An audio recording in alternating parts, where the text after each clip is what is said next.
మా అత్తమ్మ పల్లెటూరు రైతు బిడ్డ ఈరోజు మన గెస్ట్.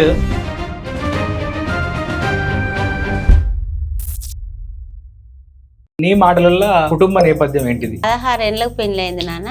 నాన్న నచ్చ నాన్న నచ్చింది అనొచ్చక్క. చిన్నప్పటి నుంచి నాన్ననే పిలిచినావు కదా. ఒకసారి ఛాయ్ కూడా మీద పోసినావు. చాయ్ పోసేవారు చిన్నోని పట్టుకోలేక మీద పోసుకున్నాం. మీద పోసుకుంటే భయపడ్డావు. మా అన్న కొడుతాడు కావచ్చు.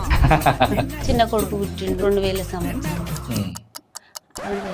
నీకు తెలియదా ఎప్పుడు అంటే డేట్ మర్చిపోతున్నాను. యూట్యూబ్ ఛానల్ పెట్టాలని ఆలోచన ఎట్లా వచ్చింది? నేను ఆలోచన ఎట్లా వచ్చిందంటే మా అన్న కొడుకు యూట్యూబ్ ఛానల్ పెట్టిండు. అన్న కూడా నువ్వేనే ఎట్లా చెప్పాలి మీరు? ఎట్లా చెప్పాలి? 360 ఛానల్ 360 360 లో కూర్చొని ఏం ఛానల్ అన్నాడు. బుక్కులు సుత్తమని సంత తెలివితోటి మా అన్న తెలివితోటి రాసిండు. అంత తెలివి అన్న తెలివి అది చెప్పు.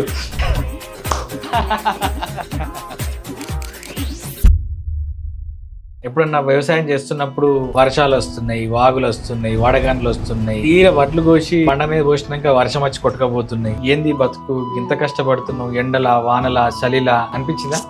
అస్సలు అనిపించదు. ఎందుకంటే మాకు అదే బయకడి పోతే సంబరం పండుగ అయినట్టుగా. ఆ చెట్టు మనం చూస్తా అంటే పెట్టిన గింజ చెట్టు అవుతుంది, చెట్టు అయిన గింజ చేను అవుతుంది, చేనైన గింజ కాయగా వస్తుంది. అదే సంబరం. మరి ఇట్లాంటి పరిస్థితి నీకు ఉన్నప్పుడు నేను ఇంత కష్టం ఎందుకు పడాలి అని చెప్పి వెళ్ళిపోదాం అనిపించలేదు? నాకు అస్సలు అనిపించలే. ఒక రేక్కలు భూమి మీద చేస్తే 4 పైసలు ఉంటే ముఖం చూస్తారు.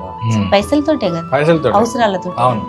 రాత్రో వాళ్ళ అవ్వ చచ్చిపోగానే వాళ్ళ అన్నలు వచ్చి ఇంటోళ్ళ ఇంట్లోకి పోయేదాకా పోవద్దంటే నా కొడుకులు నేను రోడ్డు మీద కూర్చుంది. అప్పటి నుంచి ఇల్లు ఉండాలి. ఎట్టి పరిస్థితుల్లో ఏ అడక్క తిన్నా మంచిది, అన్నం లేదు కానీ ఇల్లు ఉండాలి. మరి వీడియోలు చేసిన కాడ నుంచి గుర్తుపడతాను జనాలు పైన బాగా గుర్తుపడతాను. నేను ఎంత కష్టపడి బతికినో నా కొడుకులు ఈ దారికి తీసుకొచ్చిండ్రు. నన్ను బయటికే రాని దాన్ని జనాలల్లా చూపించి అమ్మ అని పిలిచి ఫోటోలు దిగుతారు, మాట్లాడతారు. పల్లెటూరు రైతు బిడ్డ పిల్లలు ఇద్దరు, వాళ్ళు రైతులు అవ్వాలనుకుంటే ఒప్పుకుంటావా?